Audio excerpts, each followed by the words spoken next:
Assalamualaikum warahmatullahi wabarakatuh. Alhamdulillahi rabbil alamin. Wabihi nasta'in wa ala umuri dunya waddin. Wassalatu wassalamu ala ashrafil anbiya'i wal mursalin.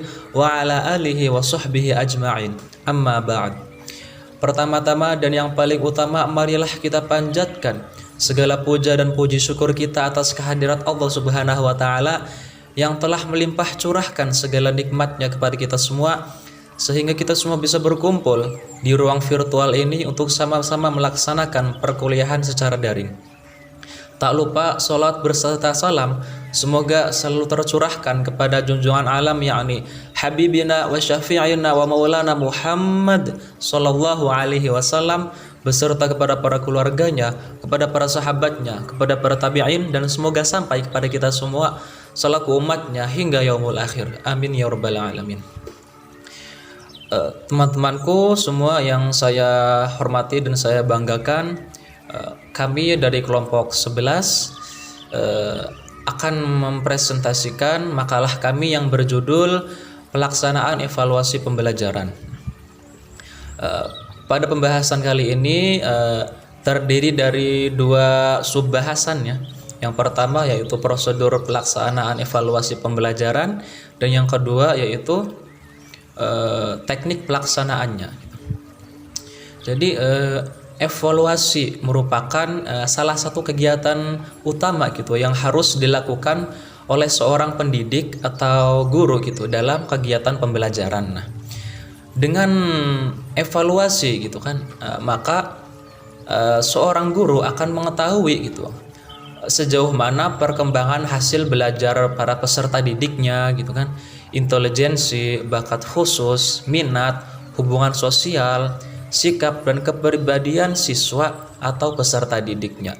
Nah, untuk keperluan evaluasi sendiri itu diperlukan teknik evaluasi yang bermacam-macam nih, seperti kuesioner gitu, kemudian tes, skala gitu kan, format observasi dan lain-lain sebagainya. Nah, dari sekian banyaknya evaluasi secara umum itu dapat dikelompokkan menjadi dua gitu ya, yakni teknik tes dan teknik non tes. Nah, dan seorang pendidik itu atau guru itu nantinya akan benar-benar dituntut profesional gitu dalam menjalankan tugasnya sebagai seorang pendidik. Di dalam mengajar nantinya itu kan seorang guru itu dituntut untuk bisa memberikan pendidikan yang terbaik gitu, sehingga dapat mencapai tujuan pendidikan yang ditetapkan atau yang diinginkan. Nah, dalam hal ini evaluasi pembelajaran itu merupakan salah satu bagian dari kegiatan yang dilakukan oleh seorang guru gitu untuk mendukung tercapainya tujuan pendidikan tersebut.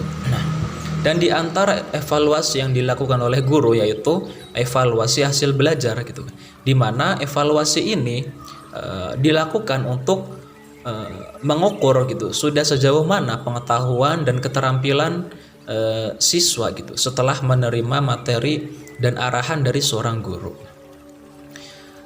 Baiklah, materi yang pertama akan disampaikan oleh saya, yaitu tentang prosedur pelaksanaan evaluasi pembelajarannya. Oke. Jadi dalam mengevaluasi hasil belajar gitu harus ditetapkan gitu prosedurnya, atau harus direncanakan terlebih dahulu gitu akan ketika kita hendak mengevaluasi gitu. Nah, dalam perencanaan evaluasi itu ada beberapa hal yang harus diperhatikan gitu kan, seperti tujuan, kisi-kisi, menulis soal gitu kan, uji coba, dan analisis soal, revisi dan merakit soal. Yang pertama yaitu menentukan tujuan evaluasi. Nah, dalam perencanaan evaluasi itu ada beberapa hal yang harus diperhatikan gitu ya, seperti tujuan gitu kan, kisi-kisi, menulis soal, uji coba dan analisis soal gitu, revisi dan merakit soal. Nah, kemudian yang kedua yaitu menyusun kisi-kisi. Nah, setelah tadi kita menentukan tujuan evaluasi, kemudian kita harus menyusun kisi-kisinya ya gitu. Nah, penyusunan kisi-kisi ini dimaksudkan agar materi evaluasi itu betul-betul representatif gitu dan relevan dengan materi pelajaran yang sudah diberikan oleh guru kepada peserta didiknya. Nah, fungsi daripada kisi-kisi itu adalah sebagai pedoman gitu ya untuk menulis soal atau merakit soal menjadi perangkat tes. Nah, jika kita memiliki kisi-kisi yang baik gitu ya, maka kita akan memperoleh perangkat soal yang relatif sama sekalipun penulis soalnya berbeda gitu. Nah, dalam konteks penilaian hasil belajar, kisi-kisi itu disusun berdasarkan silabus setiap mata pelajaran gitu. Jadi kita harus melakukan analisis silabus terlebih dahulu gitu sebelum menyusun kisi-kisinya. Nah, kisi-kisi itu adalah suatu format pemetaan gitu yang menggambarkan distribusi item untuk berbagai topik atau pokok bahasan gitu berdasarkan jenjang kemampuan tertentu. Nah, fungsi kisi-kisi sebagai pedoman untuk menulis soal atau merangkit soal menjadi perangkat tes. Nah, jadi dalam praktiknya seringkali guru di sekolah atau madrasah itu membuat soal langsung dari buku sumber gitu. Hal ini jelas sangat keliru gitu ya, karena buku sumber itu belum tentu sesuai dengan silabus gitu.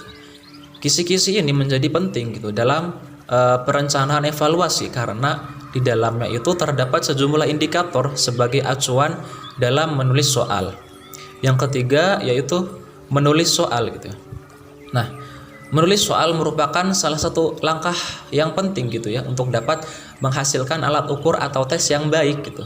Nah, penulisan soal adalah penjabaran indikator menjadi pertanyaan-pertanyaan yang karakteristiknya itu sesuai dengan pedoman kisi-kisi. Nah, jadi setiap pertanyaan itu harus jelas gitu dan terfokus serta menggunakan bahasa yang efektif gitu. Baik bentuk pertanyaan maupun bentuk jawabannya. Nah, kualitas butir soal itu akan menentukan kualitas tes secara keseluruhan. Nah, mungkin itu saja yang dapat saya sampaikan. Untuk yang selanjutnya akan dibahas oleh teman saya. Terima kasih. Assalamualaikum warahmatullahi wabarakatuh. Bismillahirrahmanirrahim. Di sini saya akan melanjutkan pemaparan materi dari teman saya masih mengenai hal-hal yang harus diperhatikan dalam perencanaan evaluasi. Hal-hal yang harus diperhatikan dalam perencanaan evaluasi yang selanjutnya adalah uji coba dan analisis soal. Jika semua soal sudah disusun dengan baik, maka perlu diuji cobakan terlebih dulu di lapangan.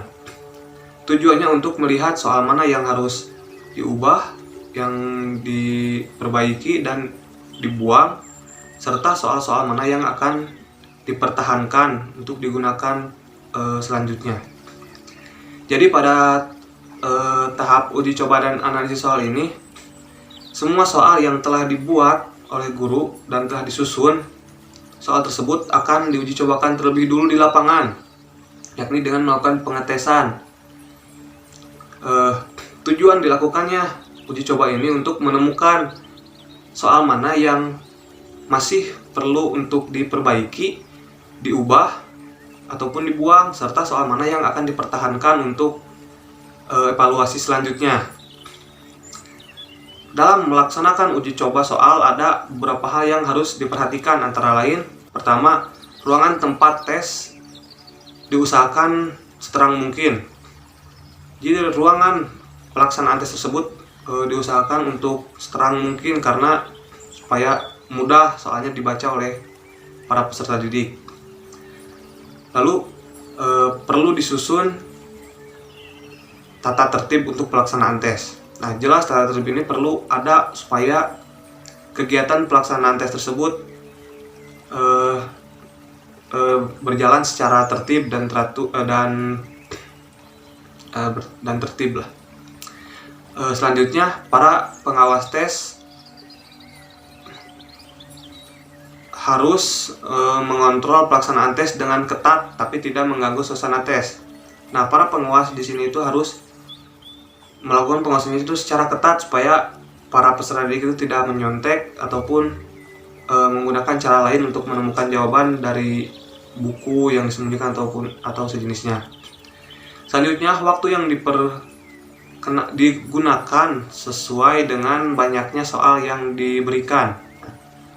Waktu juga untuk pengetesan tersebut harus disesuaikan. Jika jumlah soalnya misalnya persoalannya itu 1 menit, maka jika ada jumlah soal 25 kali 5 menjadi 125 menit. Seperti itu. Selanjutnya, peserta didik harus benar-benar patuh mengerjakan semua petunjuk dan perintah dari pengawas atau penguji. Nah, peserta didik juga harus patuh terhadap aturan yang atau tata tertib yang telah dibuat sebelumnya, serta perintah dari seorang penguji ataupun pengawas yang mengawasinya. Selanjutnya atau yang terakhir adalah hasil uji coba hendaknya diolah, dianalisis, dan diadministrasikan dengan baik sehingga dapat diketahui soal-soal mana yang lemah untuk selanjutnya dapat diperbaiki kembali. Nah, hasil dari tes tersebut harus diolah dengan sebaik mungkin supaya dapat ditemukan mana jenis soal yang memang harus diperbaiki, diubah ataupun dibuang dan masih tetap dipertahankan. Lalu hal-hal yang perlu diperhatikan dalam perencanaan evaluasi yang terakhir adalah revisi dan merakit soal. Setelah uji coba dan analisis soal, kemudian soal tersebut direvisi dengan proporsi tingkat kesukaran soal dan daya pembeda. Dengan demikian, ada soal yang masih bisa dipergunakan untuk kedepannya,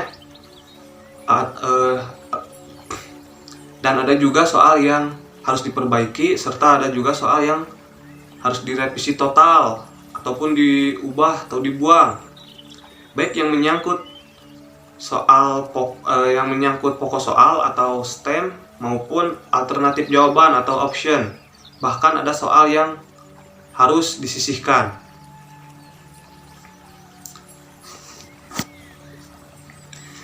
Berdasarkan hasil revisi soal inilah baru dilakukan perakitan soal. Jadi setelah soal-soal tersebut setelah diuji cobakan direvisi, lalu soalnya dirakit kembali dan dibuat kembali soalnya untuk menjadi suatu alat ukur yang tepat. Untuk itu, semua hal yang dapat mempengaruhi validitas skor tes seperti nomor urut soal, pengelompokan, bentuk soal, penilaian soal, penataan soal, dan sebagainya harus diperhatikan.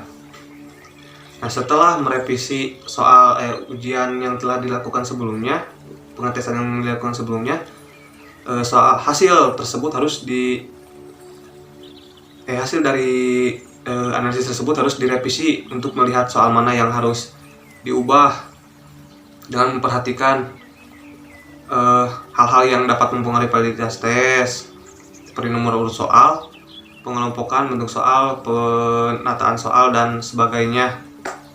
Sekian pemaparan materi yang bisa saya sampaikan. Untuk selanjutnya akan disampaikan oleh teman saya dari kelompok 11. Bismillahirrahmanirrahim. Assalamualaikum warahmatullahi wabarakatuh. Baik, di sini saya akan melanjutkan pemaparan materi terkait teknik pelaksanaan tes tertulis. Dalam melaksanakan tes tertulis ini ada beberapa hal ya yang perlu mendapat perhatian, yaitu sebagaimana yang akan saya kemukakan berikut ini. Yang pertama, agar dapat mengerjakan soal tes, para peserta tes mendapat ketenangan.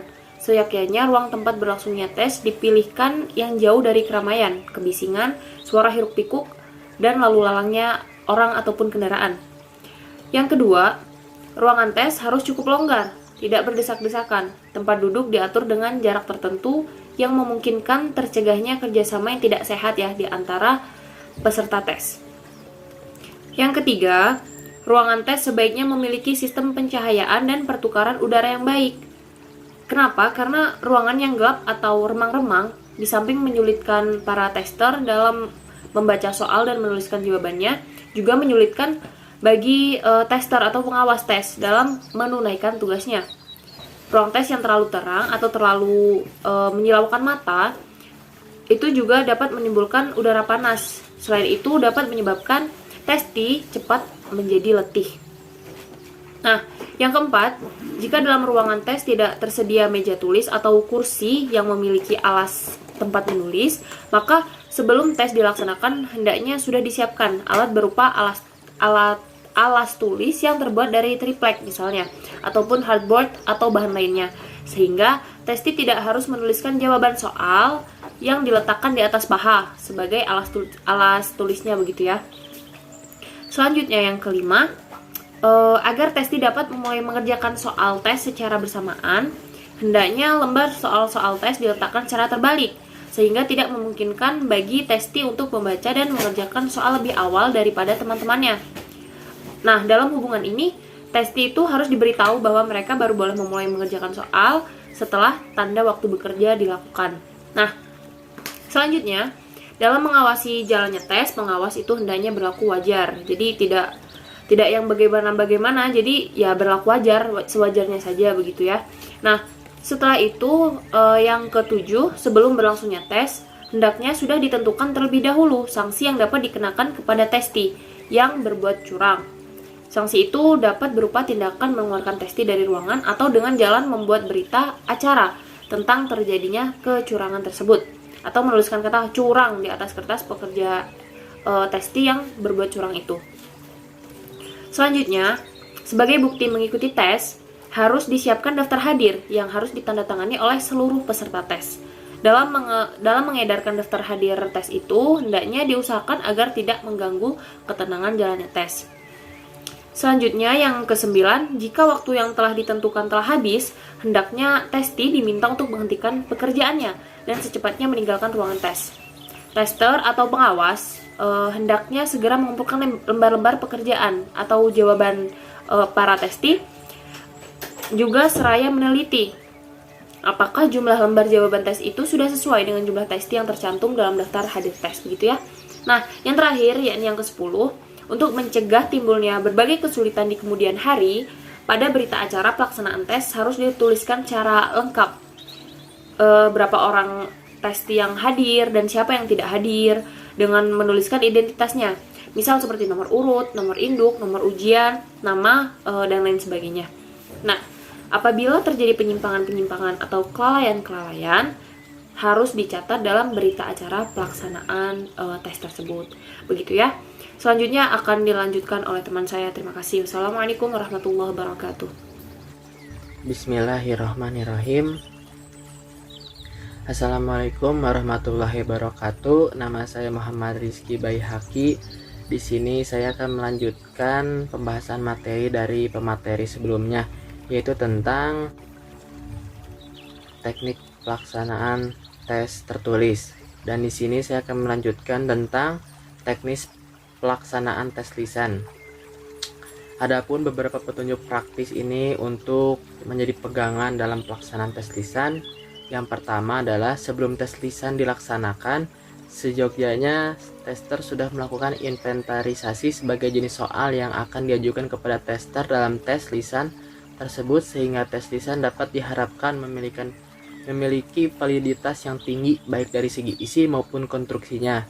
Yang kedua, setiap butir soal yang telah ditetapkan untuk diajukan di dalam tes lisan itu juga harus disiapkan sekaligus pedoman atau lancar-lancar jawabannya atau jawaban yang betulnya, karena para tester atau evaluator berasal dari latar belakang keilmuan yang berbeda-beda dengan sebagai nilai dan pandangan dasar yang berbeda pula. Hal ini digunakan atau dimaksudkan agar tester di samping mempunyai kriteria yang pasti dalam memberikan skor atau nilai kepada tester atas jawaban yang mereka berikan dalam tes lisan tersebut, juga tidak akan terpukau atau terkecoh dengan jawaban panjang lebar atau berbelit-belit yang diberikan oleh tester, yang menurut tester merupakan jawaban betul dan tepat, padahal menurut kriteria yang ditentukan sesungguhnya sudah menyimpang atau tidak ada hubungannya dengan soal yang diajukan kepada tester.